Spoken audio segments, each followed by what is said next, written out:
우리가 그 신학 이제 공부를 하고 있습니다. 근데 조직신학 오늘 네 번째 공부인데 삼위일체에 대해서 공부할 텐데 오늘은 조금 분량이 조금 길지 않을 거예요. 그래서 오늘은 평소의 시간보다는 좀 적게 걸릴 텐데 우리는 이걸 공부하면서 왜 신학을 공부하나?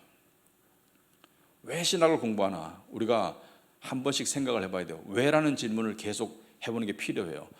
제가 요즘에 그 사람들을 만나보거나 또 상담을 하거나 다른 사람들 이야기를 들어오면 이 신앙생활을 그러니까 어렸을 때부터 특별히 기독교 집안에 태어났는데 꾸준히 몇십 년 하던 사람들 중에 어느 순간 신앙생활에 약간 멘붕이 오는 사람들이 있어요.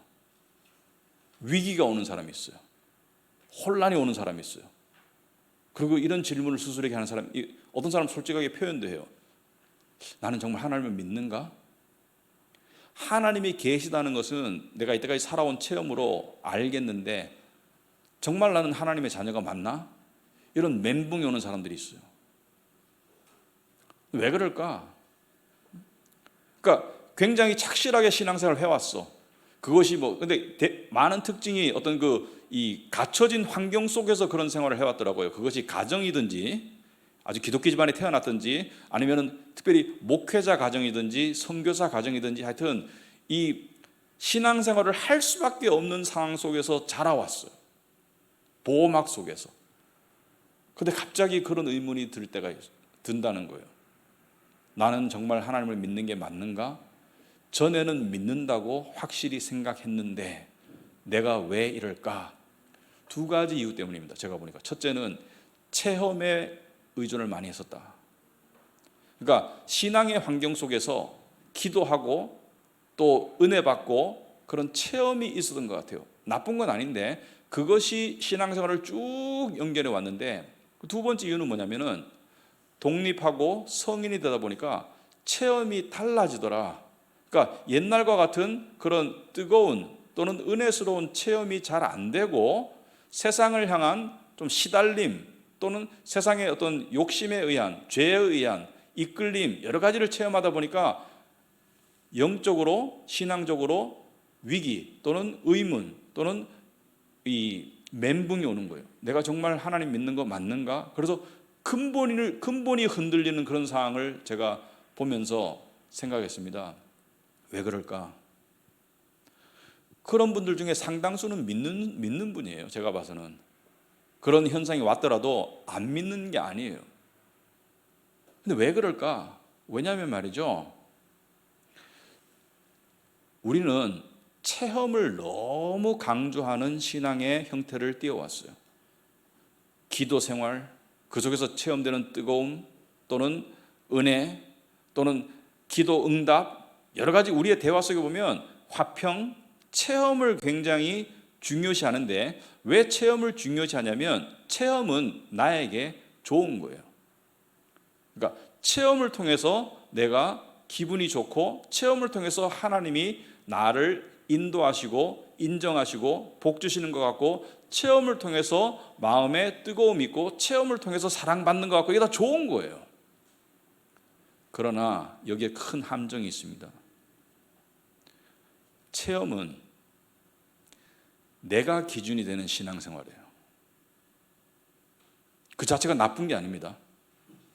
체험은 나의 체험이에요. 체험을 말할 때 하나님의 체험을 말하는 게 아니잖아요. 하나님의 체험이 아니고 나의 체험이에요. 그러므로 내가 기준이 되는 신앙생활을 이때까지 해왔는데 그것이 언젠가는 흔들리게 되어 있습니다. 언젠가는 문제를 발생시켜요. 그러면 어떻게 됐어야 되냐? 지금 어떻게 해야 되냐? 하나님이 기준점이 돼야 돼요.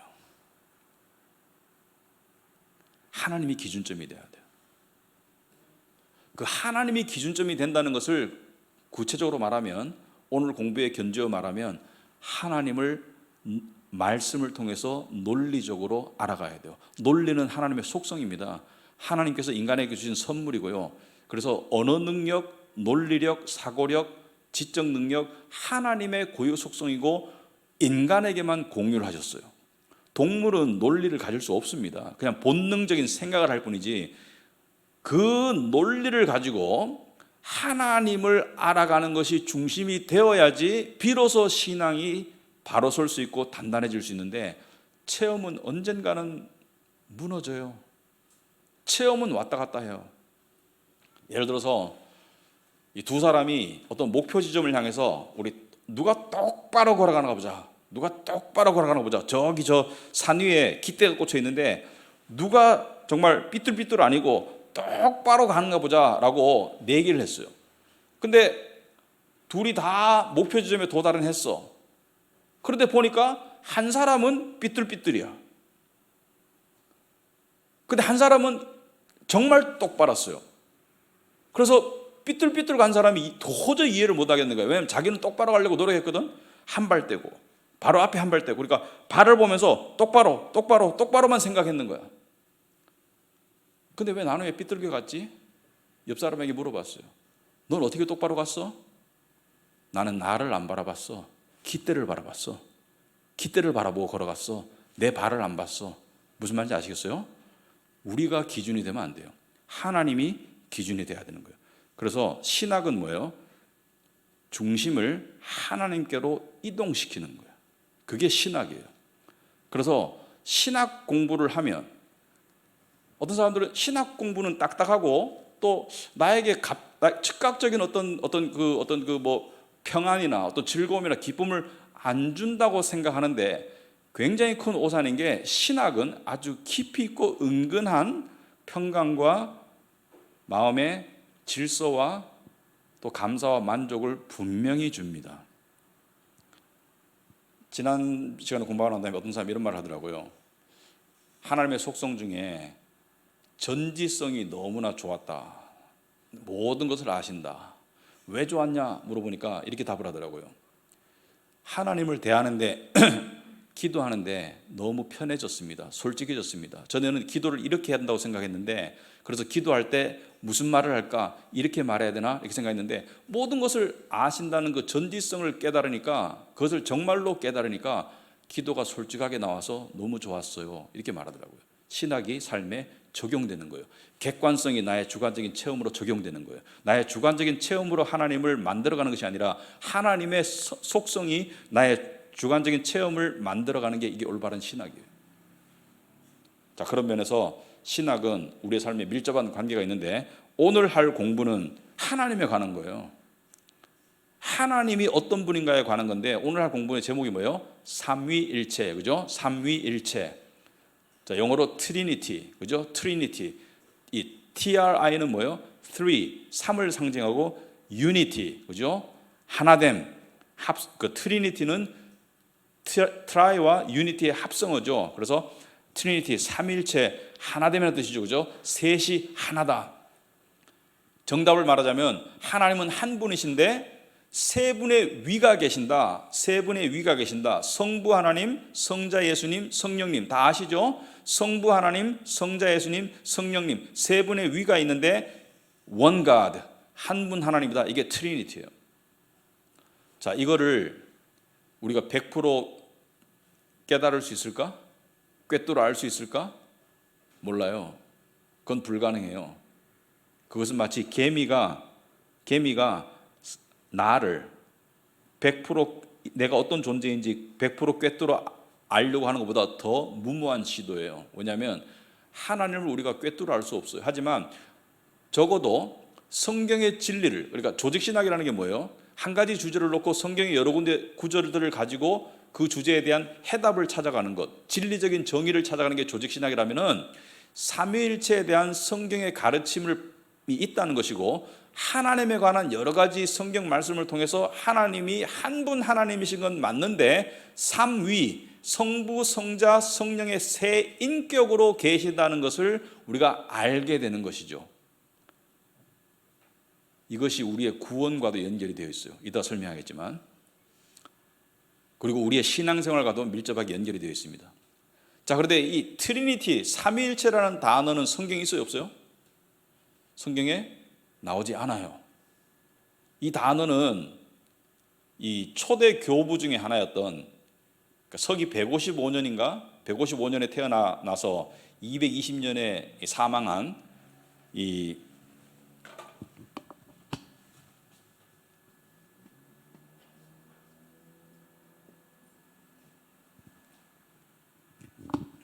이 터툴리언이라는 신학자가 있습니다.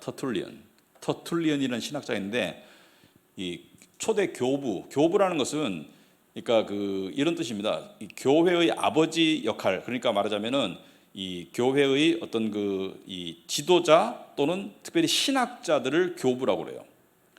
근데 이 터툴리언이라는 사람이 라틴 신학의 이 창시자였는데 이 사람이 가장 먼저 만들어서 쓴 것이 삼위일체라는 단어예요. 트리니티. 그래서 아까도 말했지만은 한 분 하나님인데 삼위로 계신다. 성부, 성자, 성령의 세 분의 인격체로 계신다. 자, 이 삼위일체에 관한 성경의 말씀 한번 살펴보자. 성경에 어떻게 알 수가 있나? 성경에 많은 구절이 있지만 여러분 29페이지 제일 밑에 보시면은 신명기 6장 4절에 이런 말씀이 있죠. 하나님이 한 분이시라는 것을 이렇게 말하고 있죠. 이스라엘아 들으라.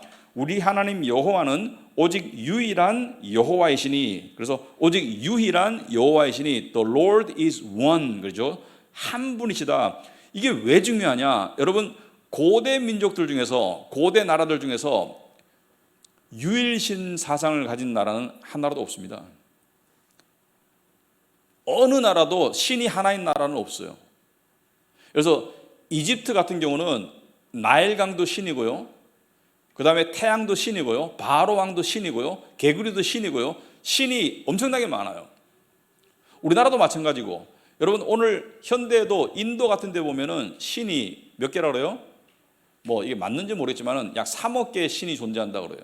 제가 인도 갔을 때 놀란 게 힌두교 사원에 가보니까 예수 그리스도를 상징하는 듯한 그림이 걸려 있어요. 예수님도 하나의 신 중에 하나야. 그러니까 여러 신이 존재하는 이유는 목적이 다 달라요. 이 다산의 신, 풍요의 신, 뭐 전쟁의 신, 사랑의 신, 뭐 여러 가지 신들의 또 이 병고침의 신들의 종류가 다 달라요. 그래서 대부분의 나라가, 모든 나라가 여러 신을 섬겼어요. 여러 신을. 근데 이스라엘은 뭐예요? 하나님이 부르셔서 뭐라 했습니까? 하나님은 하나다라는 것을 가르쳐요. 유일신 사상을 가르쳤어요. 유일신. 하나님은 하나야. 그러니까 한 분 하나님이에요. 그죠? 한 분 하나님이에요. 그런데 이상하게도 성경에 보면 이런 구절들이 있어요. 여러분 30페이지 보시면은 창세기 1장 26절에 하나님이 이르시되, 같이 한번 읽어볼까요? 우리의 형상을 따라 우리의 모양대로 우리가 사람을 만들고. 자, 인간을 하나님께서 하나님의 형상 따라 만드셨다는 것은 하나님도 우리처럼 눈이 두 개고 뭐 입이 하나고 그런 뜻이 아니고요, 하나님의 속성에 따라서 만드셨다, 이렇게 보시면 됩니다. 하나님의 속성에 따라서 만드셨다. 그런데 여기에 하나님께서 우리의 형상을 따라라고 1인칭 복수로 얘기해서 our image, 그죠? 우리의 형상, my image가 아니고, 나의 이미지가 아니고 our image, 우리의 형상, 우리의 모양대로 우리가 사람을 만들자. 한 분 하나님인데 왜 복수로 쓰여 있나? 우리가 삼위일체를 들었기 때문에 세 분을 말씀하시는 거예요. 태초에 하나님이 천지를 창조하셨을 때 하나님의 영은 수면 위에 있었고 말씀으로 천지를 창조하셨죠. 삼위가 다 계셨어요. 말씀이 육신이 된 것이 하나님의 아들이죠. 그리고 태초에 말씀이 계시니라, 이 말씀이 하나님과 함께 계셨으니 이 말씀이 곧 하나님이라. 그죠? 창세기 1장을 말하죠. 태초에 말씀이 계셨고 그 말씀이 하나님과 함께 계셨고 그 말씀이 곧 하나님이다. 태초에 하나님께서 말씀을 통해서 천지를 창조하시고 그때 성령께서 계셨죠. 그죠? 그래서 삼위가 함께 역사하셨죠. 그래서 삼위일체라고 말할 때 여기서 우리의 형상이라는 것은 성부, 성자, 성령을 말하는 거예요. 그 다음에 창세기 11장 7절, 자, 우리가 내려가서 바벨탑을 쌓을 때 하나님께 도전하는 인간들을 향해서 하나님께서 그들의 언어를 다 다르게 만들어서 말이 안 통하게 해가지고 지면으로 다 흩어버리자. 그게 하나님의 뜻이었어요. 너희들은 땅을 정복하고 생육하고 번성해라. 하나님의 뜻인데 뜻을 안 쫓고 모여가지고 하늘에 바벨탑을 쌓고 앉았으니까 하나님께서 뭐예요? 우리가 내려가서 거기서 그들의 언어를 혼잡하게 하여 그들이 서로 알아듣지 못하게 하자 하시고. 자, 우리가 내려가서, 그죠? 내가 내려가서가 아니고 하나님께서 우리가 내려가서. 마태복음 28장 19절에 그러므로 너희는 가서 모든 민족을 제자로 삼아 아버지와 아들과 성령의 이름으로 세례를 베풀고, 아버지와 아들과 성령의 이름으로 세례를 베풀고, 이따가 다루겠지만은 하나님 아버지와 예수 그리스도와 성령은 한 분 하나님으로서 그 능력과 영광과 권위가 동등합니다. 성부 하나님, 예수 그리스도, 그리고 성령님은 그 능력과 영광과 권위가 동등할 수밖에 없어요. 왜냐?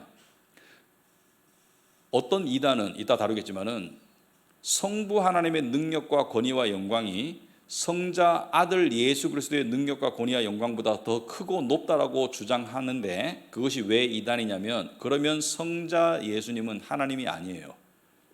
동등하지도 않고, 그리고 하나님은 권위와 능력과 영광이 무한하셔야지 하나님이지. 우리가 믿는 하나님은 차이가 있다는 것은 누군가는 유한한 거예요. 그러므로 이단이 되는 거예요. 그죠? 그래서 세 분의 위가 계시는데 한 분 하나님인데 모든 그 위가 권위와 영광과 능력이 동등하다, 무한하게 동등하다. 이게 진리예요. 자, 그런데 세 분의 하나 되심을 우리가 살펴보자. 그러면 하나 된다는 것은 무슨 뜻이냐? 자, 이사야서 63장 10절에 보시면은 그들이 반역하여 주의 성령을 근심하게 하였으므로, 자, 주의 성령을이라고 말하죠. 주의 성령. 여기서 말하는 주는 성경에서 주라고 말할 때는 성부 하나님을 뜻할 때도 있고 그리스도 예수님을 뜻할 때도 있어요. 문맥에 따라서. 자, 여기서 하나님의 성령을 근심하게 하였으므로 성령이 하나님의 것이고 하나님과 하나라는 것을 암시하는. 그 다음에 여러분들이 잘 알듯이 요한복음 14장에 보시면은 예수께서 십자가에 가시기 전에 마지막 설교를 하시죠. 마지막 설교를 하시면서 14장 1절에 보시면은 너희는 마음에 근심하지 말라, 하나님을 믿으니 또 나를 믿어라, 이렇게 시작하시다가 14장 6절에 가시면은 나로 말미암지 않고는 내 아버지께로 올 수가 없다. 내가 곧 길이요 진리요 생명이라고 말씀하셨죠. 그죠? 내가 곧 길이요 진리요 생명이다. 그러니까 빌립이 뭐라 그래요? 자꾸 아버지께로 갈 수 없다 이렇게 말하니까 아버지를 보여달라 그러죠. 하나님 아버지를 보여달라 이렇게 빌립이 얘기를 하죠. 그러니까 예수께서 8절 9절에서 요한복음 14장 8절 9절에서 뭐라고 말합니까? 빌립이 이르되 주여 아버지를 우리에게 보여주옵소서. 그러하면 족하겠나이다. 예수께서 이르시되 내가 이렇게 오래 너희와 함께 있으되 네가 나를 알지 못하느냐? 그 다음 말이 중요하죠. 나를 본 자는 아버지를 보았다. 무엇을 말하는 거예요? 여기서 아버지는 누구를 말하는 거예요? 하나님 아버지를 말하는 거예요. 나를 본 자는 아버지를 보았다는 것은 뭐예요? 나와 아버지는 동등하다는 것을 말씀하시는 거예요. 하나님이 인간의 모습으로 오신 것이 예수님이고 예수님은 삼위 중에 성자에 해당하신다는 것을 이야기하고 있는 거예요. 그 다음에 그 앞서서 요한복음 10장 30절에 보시면은 나와 아버지는 하나이니라 라고 이미 말씀하신 적이 있어요. 그렇게 말하니까 유대인들이 돌을 들어서 치려고 했어요. 왜? 하나님과 어떻게 동등할 수 있어 네가? 이건 신성모독이야. 그래서 예수를 죽이려고 했는데 구약 성경을 제대로 읽었다면 그럴 수가 없었겠죠. 자, 그리고 이 요한복음 20장에 보시면은 이런 내용이 있습니다. 중요한 내용인데요. 예수님이 십자가에 죽으시고 부활하시고 난 다음에 40일 후에 승천하시잖아요. 근데 부활하셔서 제자들에게 나타나 가지고 여러 가지 몇 가지 말씀을 하셨는데 한 가지 중요한 어떤 행동을 하셨는데 많은 사람들이 이걸 그냥 쉽게 넘어가던데 굉장히 중요한 의미가 있습니다. 요한복음 20장에 보시면은 예수께서 제자들에게 나타나셨어요. 몇 명의 제자들에게 호련듯 나타나셨어요. 그죠? 여러분 그 장면을 기억해 보시기 바랍니다. 지금 십자가에 죽으시고 그다음에 부활하시고 빈 무덤을 확인했어요. 여자들이 먼저. 그리고 베드로와 요한이 달려가 가지고 무덤이 비었다는 것을 알게 되었고 예수께서 제자들에게 나타나셨죠. 그죠? 여러 번 나타나셨는데 그 중에 한 번 나타나셔서 예수께서 이렇게 말씀하셨어요. 평강이 너희에게 있을지어다. 요한복음 20장 21절에 평강이 너희에게 있을지어다. 여기서 말하는 평강은 두 가지 의미입니다. 이제 하나님과 너희 사이가 평화로운 관계가 되었다. 이제 죄를 용서하시고 너희를 다 받아준 관계가 되었고 그러므로 너희가 세상에서 평강을 누리고 살아라 이런 뜻이에요. 평강을 누리고 살아라. 이 말씀을 하시고 그들을 향하사 숨을 내쉬며 이르시되 성령을 받아라. 중요한 의미가 있습니다. 예수께서 숨을 내쉬면서 성령을 받아라. 그래서 성경적인 정설은 성령은 성부 하나님께로부터도 나오지만 예수 그리스도께로부터도 나온다. 왜? 하나이기 때문에. 그래서 이것을 이 영어로는 더블 프로세션, 더블, 성부 하나님과 성자 예수님 양쪽에서 나온다. 성령은 두 분에게서부터 나온다. 그런데 여기서 성령을 받으라는 것은 요렇게 받으라는 것이 아니고요, 네 안에 들어가는 내주를 의미합니다. 내주, 성령의 내주하심. 숨을 쉬어서 들이마신다는 그런 형태로 생각하시는, 성령을 숨을 쉬어서 들이마신다. 창조에서 생기를 불어넣어서 생명을 넣어 주듯이 이게 재창조인 거예요. 응? 여러분, 하나님께서 아담을 흙으로 만드셔가지고 어떻게 했어요? 생기를 불어넣었죠. 생명을. 여기서 뭐예요? 성령을 불어넣어줘서 뭐예요? 거듭나는 것을 말하는 거예요. 근데 교회 역사에서 성령이 사람에게 강림해서 내주하는 것이 집단적으로 발생한 때가 언제예요? 오순절 성령 강림 사건이죠. 그죠? 성령을 받으니까 사람들이 막 방언을 말하고 막 사람들이 알아듣고 막 이랬죠. 그죠? 신기한 역사가 일어나죠. 성령이 불의 혀같이 임하고 막 그런 현상이 일어났죠. 그죠? 그게 그 요엘서에 예언된 그런 내용이에요. 성령이 믿는 자들에게 쏟아 부어지는 거예요. 그래서 믿는 자들 안에 내주하는 거예요. 그러면 지금 이 사건은 뭐냐면은 오순절 사건의 미리 맛보기입니다. 소규모로. 예수님이 승천하시고 난 다음에 오순절날 성령께서 다락방에서 기도하던 제자들 위에 임하셔서 그들에게 내주해서 성령의 능력이 함께 임했는데, 그것을 미리 맛보기 예고편인 거예요. 소수의 제자들에게 미리 성령을 주신 거예요. 여기서 중요한 신학적인 질문과 의문이 있습니다. 그러면 구약의 성도들에게는, 구약에 믿는 자들, 뭐 대표적으로 우리가 아는 사람들은 아브라함이나 다윗이나 야곱에게는 성령이 내주 안 했는가?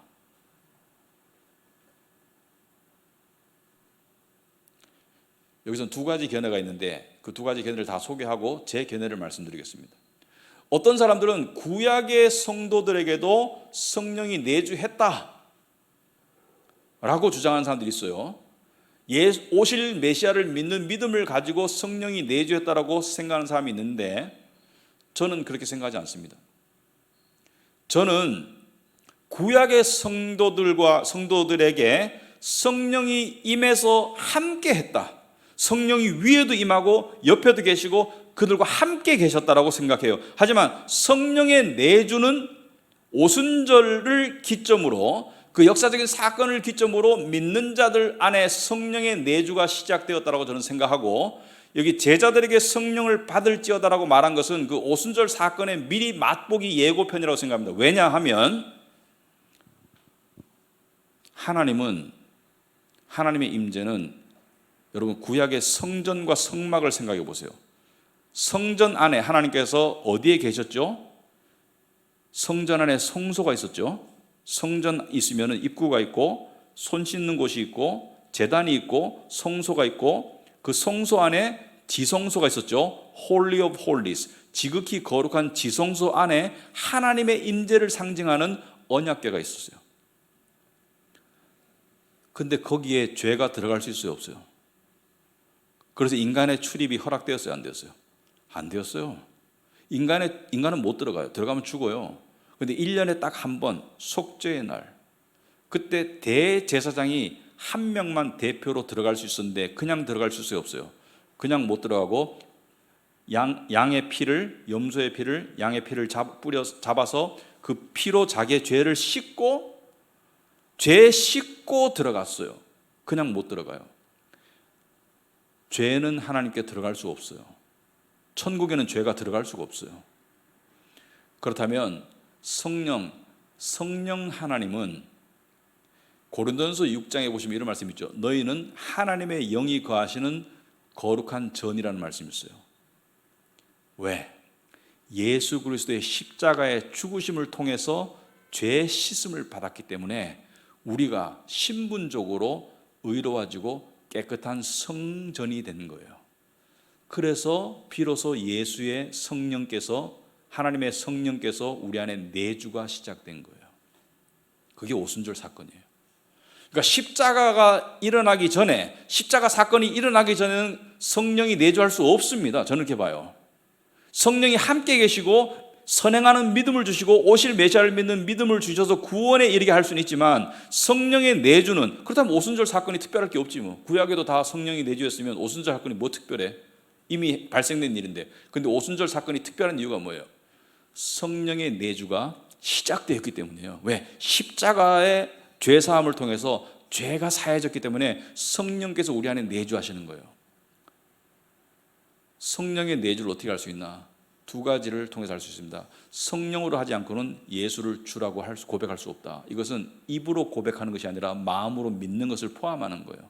입으로 그냥 고백하는 것은, 그것은 교회 다니면 할 수 있어요. 그러나 내 마음에 예수가 주라는 것이 믿어지면 성령으로 말미암지 않고는 예수를 주라고 할 수 없어요. 왜? 성령으로 말미암지 않고는 그런 믿음이 주어질 수가 없어요.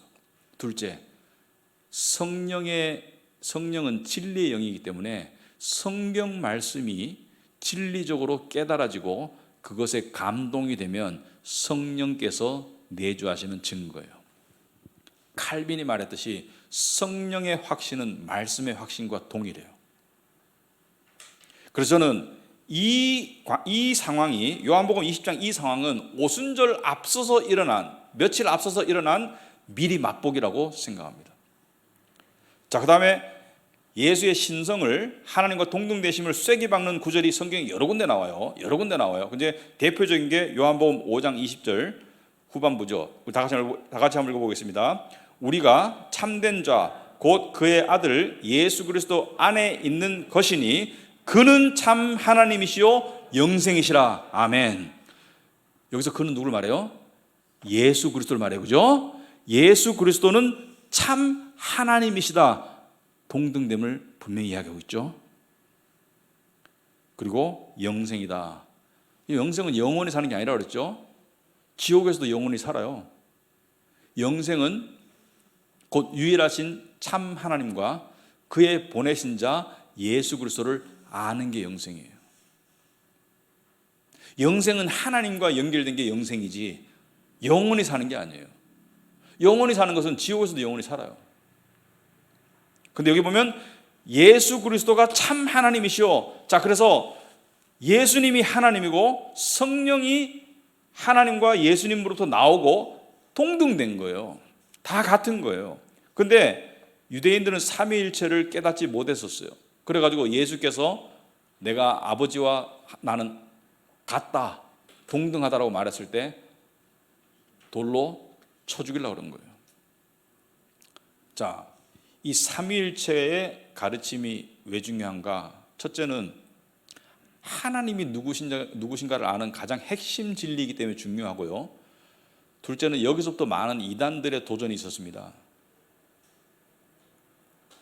그런데 교리에 대한 도전은 99.9% 구원에 대한 교리를 변질시키기 때문에 구원의 길을 막아요. 이게 중요한 거예요. 자, 역사 속에서 이 삼위일체, 이 한 분 하나님, 성부, 성자, 성령의 동등하심을 가장 광범위하게 오랫동안 이 거부하고 잘못된 가르침을 가르치던 이단이, 여러분들이 강의를 들었으면 익숙하시겠지만 아리우스파입니다. 아리우스파, 그죠? 제가 몇 번 말씀을 드렸어요. 아리우스파. 역사 속에서 약 150년, 200년 동안 왕성했던 이단이고요. 교회 전체 교회 세력의 반 정도를 지배했어요. 그러니까 작은 이단이 아니에요. 반 정도가 넘어갔어요. 엄청나게 큰 이단인데, 여러분 31페이지 보시면은 아리우스파란 이름은 알렉산드리아의 주교였던, 원래는 그냥 교회 주교였어요. 알렉산드리아라는 로마 제국의 중요 도시 중에 하나죠. 아리우스로부터 나왔다. 그의 가르침은 AD 325년 니케아 종교회에서 이단으로 규정이 되었어요.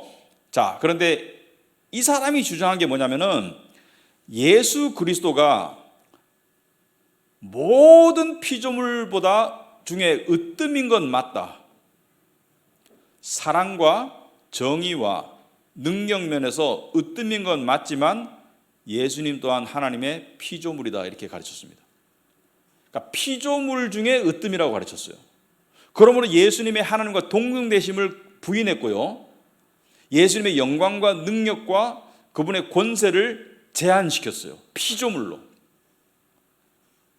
그래서 이 네 번째 줄에 보시면은 그의 주장은 예수 그리스도가 모든 피조물보다 먼저 나신 이시니라는 골로새서 1장 15절과 같은 성경의 구절들에서 비롯되었다.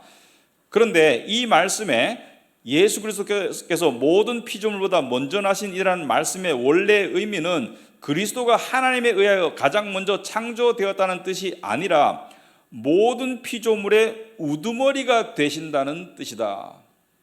예수께서 요한복음 8장에 아브라함이 있기 전에 내가 있었다라고 그래요.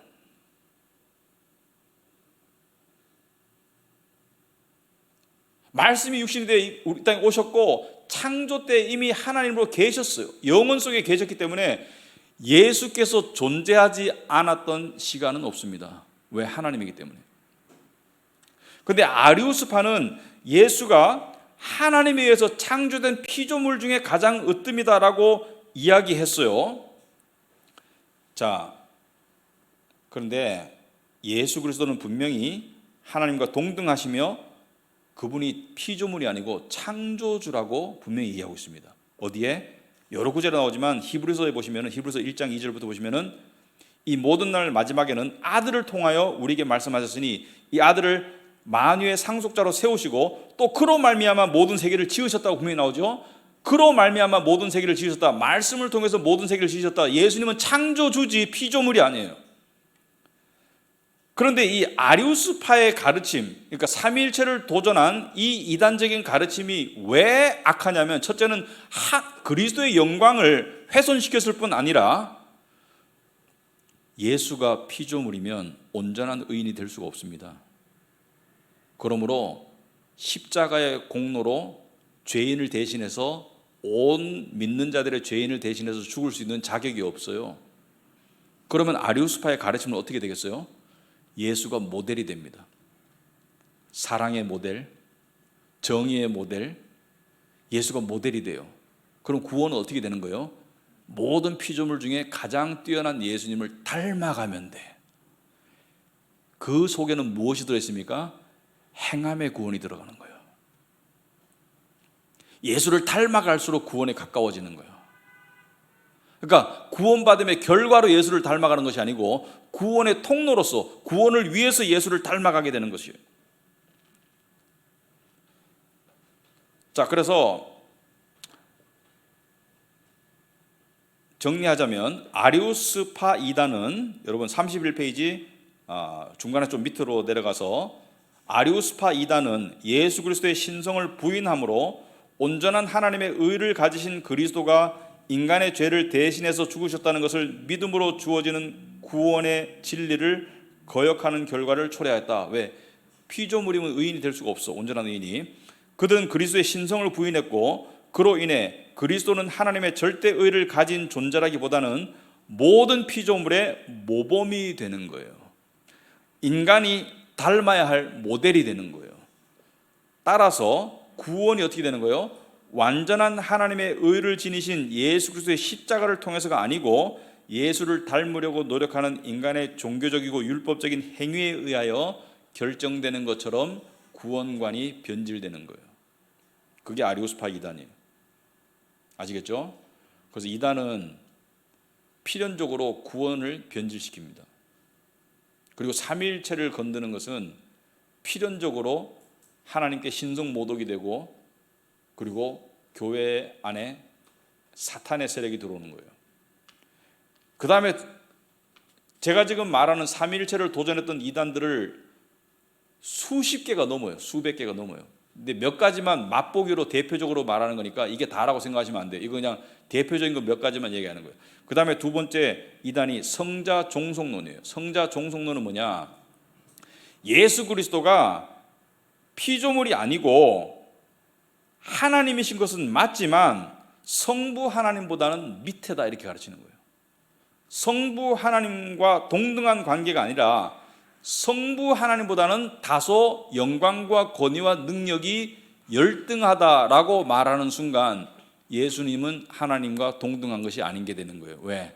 하나님의 능력과 권위와 그 지위가 제한이 되는 것은 하나님이 아니에요. 하나님의 속성 중에 하나가 뭐예요? 무한하심이죠. 무한하심. 그래서 이 주장은 성부 하나님과 그리스도께서 모든 면에서 동등하심을 부인하는 것이다. 그런데 비록 역할 속에서는 이따 다루겠지만은 성자 예수님이 성부 하나님께 순종의 모습을 보여요. 특별히 우리의 구원을 위해서. 하지만 그것이 예수님의 능력과 권위와 권세가 열등하거나 성부 하나님보다 떨어진다는 것을 의미하는 것은 아니다. 그러면 하나님이 안 되는 거예요. 그래서 이것도 이단인 거예요. 그 다음에 한 가지로만 더 소개하자면 양태론이라는 이단이 있어요. 양태론, 모달리즘, 양태론. 양태론 여러분 이걸 여러분이 굳이 외울 필요는 없고요. 그냥 이런 이단들이 있었다는 정도로 아시면 돼요. 자, 우리가 믿는 삼위일체 하나님은 성부 하나님, 성자 예수님, 성령님이 동시에 영원히 존재하시는 거예요. 한 분 하나님으로. 이게 우리 믿는 삼위일체 교회예요. 성부 하나님, 성자 예수님, 성령님이 동시에 세 분이 동시에 연합으로 영원히 존재하는 것이 삼위일체예요. 양태론이라는 것은 한 분 하나님이 어떤 때는 성부 하나님의 모습이 되셨다가 어떤 때는 성자 예수님의 모습이 되셨다가 어떤 때는 성령님의 모습이 되셨다가 이렇게 되는 게 양태론이에요. 그러니까 동시에 영원히 존재하는 것이 아니고 한 분 하나님이 세 모습으로 나타나는 거예요. 각기 다르게. 이게 양태론입니다. 이것 또한 이단이죠. 이것 또한 이단이에요. 그래서 양태론이란 한 분 하나님이 세 가지 다른 형태로 우리에게 나타나신다고 믿는 것이다. 예를 들자면 하나님은 구약에서는 성부 하나님으로 나타나셨고 신약의 복음서에서는 성자 예수님으로 나타나셨고 또 사도행전의 오순절 이후에는 성령님으로 나타나셨다는 주장이다. 아시겠죠? 양태론의 치명적인 결함은 성경의 많은 구절들이 보여주는 삼위일체의 동시에 영원히 계시면서 세 인격 사이에 아주 친밀한 인격적인 관계를 누리고 계신다는 그 사실을 부인하는 거예요. 그래서 이것도 이단이다. 그 다음에 또 한 가지를 언급하자면 많은 사람들이 성령님에 대해서 오해를 하더라고요. 성령의 능력을 주옵소서, 성령을 덧입게 하옵소서. 물론 성령께서 능력을 주실 수 있고 성령을 덧입을 수 있지만 성령은 에너지가 아닙니다. 성령은 인격체예요.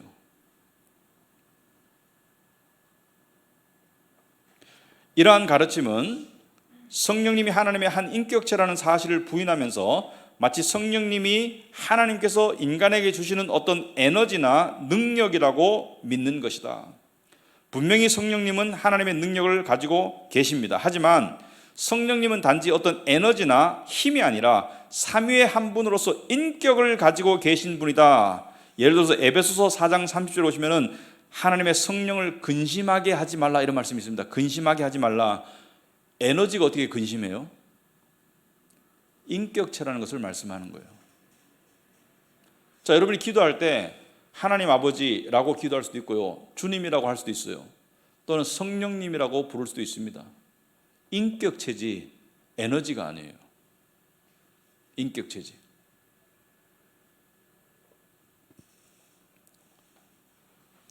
그래서 이 성령을 막 성령의 불을 받아라, 뭐 성령의 역사를 능력이 임할지어다, 이것이 틀리진 않지만 그쪽으로만 치중하는 것은 성령을 오해하는 것이다. 성령은 근본적으로 인격체이면서 예수께서 성령을 말씀하실 때 가장 강조하신 게 뭐예요? 진리의 영이라고 했어요. 너희를 돕는 보혜사 성령이라고 했고 진리의 영이라고 했습니다. 그가 오셔서 모든 것을 가르치신다고 했어요. 에너지가 어떻게 가르쳐요?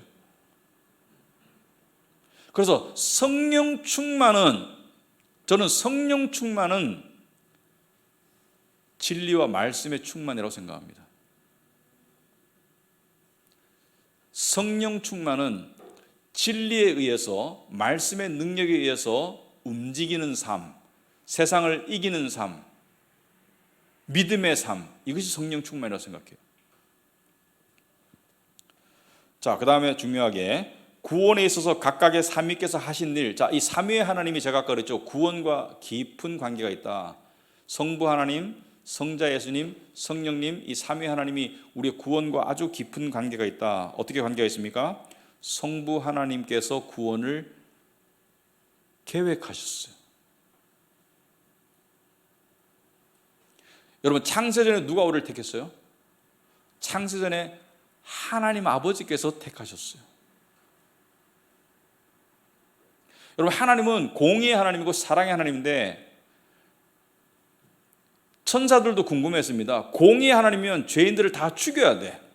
죄의 싹은 사망이니까. 근데 사랑의 하나님이니까 어떻게 용서하실 수 있지? 이 수수께끼를 어떻게 풀었어요? 십자가로 풀었죠. 십자가에서 예수 그리스도 의인을 모든 죄를 위해서 대신 죽이셔서 공의를 이루시고, 그 다음에 죄인들을 구원할 수 있는 사랑의 은혜를 베푸셨죠. 그래서 성자 예수님은 어떻게 하셨어요? 그 하나님의 구원 계획을 오셔서 순종과 죽음으로 실행하셨어요. 성부 하나님이 계획하시고, 성자 예수님이 실행하시고, 성령님은요, 그것을 우리가 믿을 수 있도록 적용하십니다. 그래서 성령님의 역사로 우리가 말씀을 깨닫고 믿게 되는 것이죠. 그래서 구원에 관해서 함께 하시지만 분명한 역할 구별이 있음도 우리가 알아야 되겠습니다. 성부 하나님께서 부르셨어요. 예수께서 요한복음 6장 44절인가에서 아버지께서 내게로 이끌지 않으면 아무도 내게로 올 수 없다 그랬어요. 아버지께서 내게로 이끄는 자들은 다 내게로 올 것이라고 했습니다. 그리고 내가 마지막 날에 그들을 다 살린다고 그랬습니다. 누가 주도적으로 하는 거예요? 하나님 아버지께서 계획하시고 성자 예수님께서 그 계획을 인간의 모습으로 오셔서 죽기까지 순종하심으로 이루시고, 성령님께서 그것을 우리가 깨닫도록 하신다. 그렇다고 해가지고 종속적인 관계는 아니라는 거예요. 능력이나 영광이나 권위에 있어서 종속이 아니라는 거예요. 자, 마지막으로 삼위일체의 교리를 어떻게 삶에 적용해야 할까?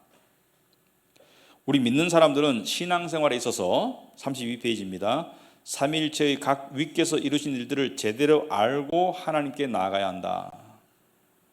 죄인인 우리가 거룩하신 하나님께 거리낌 없이 다가갈 수 있는 이유는 바로 아들 예수 그리스도의 의로우심을 힘입었기 때문이다. 우리가 예수의 피를 힘입어 하나님의 은혜의 보좌 앞에 어떻게 나간다고요? 담대히 나아간다는 건 뭐예요? 성자 예수님께서 십자가에서 이루신 그 피의 능력으로 죄사함을 받았기 때문에 하나님께 담대히 나아갈 수 있는 거예요. 그죠? 누구의 도우심으로? 성령님의 도우심으로 담대히 나아갈 수 있는 거예요. 여러분,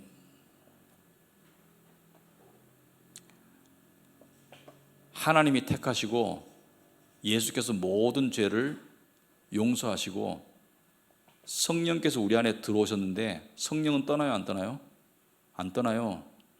예수님의 십자가가 용서하지 못할 죄가 있어요, 없어요? 없어요. 성령을 거역하는 죄밖에 없어요. 성령을 거역한다는 것은 안 믿는다는 거예요. 하나님께서 계획하신 일은 다 실행이 됩니다. 내가 마지막 날에 다 살릴 것이다. 하나님께서 작성하신 그 택함의 명단이 천국의 명단과 100% 일치해요. 택함의 명단이 천국의 마지막 백성들의 명단과 100% 일치해요. 조금의 오차도 있을 수 없습니다. 왜? 하나님이 계획하시고 이루시고 적용하셨기 때문에 한치의 오차도 없어요. 그러므로 우리는 오해하지 말고 들으시기 바랍니다. 어떤 짓을 해도 구원에서 떨어져 나갈 수 있다 없다? 없어요. 이단은 진리의 90% 정도는 같아요. 이단은 이런 거예요. 우리는 어떤 죄를 저질러도 구원에서 떨어져 나가지 않기 때문에 아무 죄나 마음대로 저지르고 살자. 이게 이단입니다.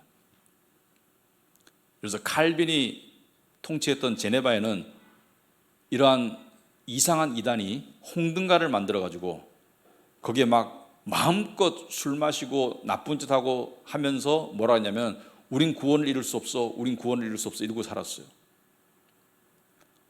우리가 믿는 진리는 그게 아니죠. 앞부분은 맞아요. 어떤 짓을 해도 하나님께로부터 떨어져 나갈 수 없어요. 하지만 정말 성령이 들어왔는데 죄 가운데 계속 뒹굴 수 없어요. 점점 성화를 이루어 나가지 죄 가운데 계속 뒹굴 수 없어요. 그렇지만 앞부분은 맞아요. 여러분과 제가 어떤 짓을 해도 하나님의 손아귀에서 벗어날 수 없어요. 시편 74편인가? 나는 짐승과 같아. 우린 짐승이로소이다. 그런데 주의 오른손이 나를 붙잡고 계신다. 그러니까 구원은 뭐예요? 서로 잡고 있는 게 아니에요. 하나님이 잡고 있는 거예요. 내가 손을 놓는다고 놓아지는 게 아니에요. 하나님이 붙잡고 있는 게 구원이에요.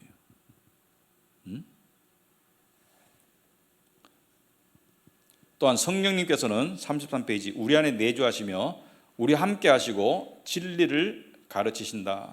그래서 여러분 말씀 볼 때 어떻게 해야 돼요? 성령님 깨닫게 해 주옵소서. 구약의 말씀 같은 경우는 역사적인 어떤 배경 같은 경우는 자료가 필요해요. 여러분들이 기도한다고 깨달아지지 않아요. 그렇지만 그 말씀이 가르치려고 하는 어떤 그 의미 또는 그 우리에게 주시는 그 진리, 그거는 성령님께 기도하면 저는요 이런 것을 자주 체험합니다. 어떤 말씀을 읽었는데 이 과연 무슨 뜻일까, 어떤 의미일까, 그것을 내가 스스로 알려고 하기보다는 기도하는 거예요. 성령님 깨닫게 해 주옵소서 라고 하고 난 다음에 기도하는 다음에 눈 뜨고 다시 읽잖아요. 깨달아져요. 성령의 내주하심의 증거예요. 그게 모르는 부분들은 33페이지 위에 성령님께서 깨닫게 하실 것을 기대하며 기도해야 한다. 더불어 우리는 삼위의 하나님의 모습 속에서 왜 하나님은 서로가 하나가 되는 것을 원하시고 기뻐하시는지를 엿볼 수 있다. 성부 하나님, 성자 예수님, 그리고 성령님 각각의 인격과 역할은 다르시지만 영원히 한 분 하나님이심을 볼 때 우리도 공동체 속에서 서로 다르지만 하나가 되는 것이 하나님을 닮아가는 삶이고 하나님을 기쁘시게 하는 일이다. 굉장히 중요합니다. 하나님을 닮아가는데 혼자 안 돼요. 그래서 모이기를 힘써야 되는 거예요. 하나님은 혼자 신앙생활은 그 신앙생활 될 수가 없습니다. 하나가 되는 걸 원하세요. 성경에 보면 한 믿음을 받았고 한 소망을 받았고 한 성령을 받았고 한 주를 섬기니까 성령의 매는 줄로 하나가 되어라, 평안의 매는 줄로 하나가 되어라, 사랑 가운데 하나가 되라, 하나가 되라, 하나가 되라 계속 말하잖아요. 진리 가운데 하나가 되는 게 중요한 거예요. 그래서 진리를 깨닫고 영적 가족으로 하나가 되는 게 중요한 거예요. 이게 하나님을 기쁘시게 하는 거예요. 이게 삼위일체를 닮아가는 교회 공동체가 되는 거예요. 여러분 하나가 되는 데는 북한도 하나가 되죠. 북한도 김정은인가 뭐 이렇게 앞에서 하나가 되는 모습을 보이고 또 교회도 마찬가지죠. 교회도 율법주의로 하나 될 수도 있습니다. 근데 뭐가 중요한 거예요? 진리 가운데 하나가 되는 게 중요한 거예요. 그래서 교회 안에 분열이 있잖아요. 이 분열이 어떻게 발생합니까? 성령을 거스르는 사람들에서 발생돼요. 어떻게? 뭐 남을 험담하면서 또는 교만하면서. 하나님이 가장 싫어하는 무서운 죄가요, 하나됨을 방해하는 거예요. 이간질하고 뒤에서 욕하고, 그거요 하나님이 굉장히 싫어하세요. 어떤 경우에는 하나님께서 그런 사람을, 하나님께서 볼 때 진리의 교회 안에 그런 사람이 있을 때 하나님께서 끄집어내세요. 하나님께서 제거하세요. 하나님께서 가지치기 하세요. 왜? 하나님이 원하시는 것은 진리와 사랑 가운데 하나됨을 원하세요. 그래서 우리는 이 삼위일체에 대해서 배웠지만 이것이 우리 삶에, 우리의 신앙생활 가운데, 또 우리의 구원의 확신 가운데, 우리의 교회 생활 가운데 분명히 적용될 수 있는 부분이 상당히 많습니다. 여기까지 마치고 혹시 질문 있습니까?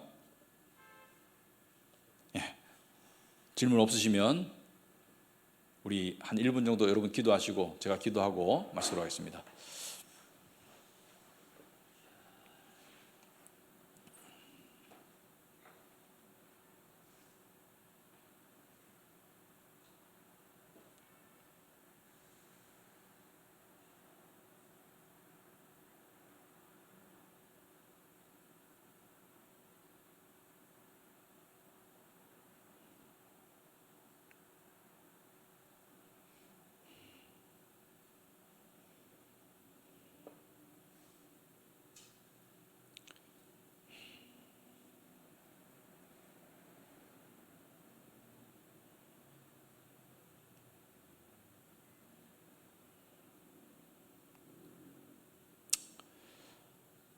하나님 아버지, 참으로 우리가 섬기는 하나님은 삼위의 하나님이시고 한 분 하나님이신 것을 저희들이 믿고 고백합니다. 특별히 우리의 구원과 연결지어 봤을 때 성부 하나님께서 우리를 창세 전에 택하시고 또 우리를 이끄셔서 그리스도 십자가로 부르시고 또 그리스도께서는 우리의 죄를 지시고 십자가에서 죽으시고 부활하셔서 우리에게 영생을 주셨습니다. 또 성령님께서는 이러한 하나님의 부르심과 또 그리스도의 십자가의 은혜가 우리의 삶 가운데 유효하게 적용되고 발생할 수 있도록 역사하셨습니다. 삼위의 하나님께 영광과 감사와 찬송을 올려드립니다. 아버지 하나님, 하나님께서 부르시고 그리스도께서 안고 대신 죽으시고 성령께서 우리 안에 계시는데 우리에게 주어진 구원이 어떻게 변할 수 있고 어떻게 손실될 수 있겠습니까? 하나님께서 확증하신 이 구원의 은혜에 감사드리며 저희들이 삼위의 하나님의 그 삼위 가운데 사랑과 하나 되심을 본받아 우리 교인들도 하나가 되는 진리의 공동체가 이 카베넌트 교회뿐만이 아니라 이 지구상에 있는 모든 복음의 진리의 교회 가운데 임하게 하옵소서. 이 하나님을 우리가 바라보며 신앙의 여정을 함께 나갈 때 하나님이 계획하시고 또 뜻하시는 모든 것이 그대로 이루어질 줄 믿습니다. 예수님 이름으로 기도합나이다. 아멘. 네, 마치겠습니다. 수고하셨습니다.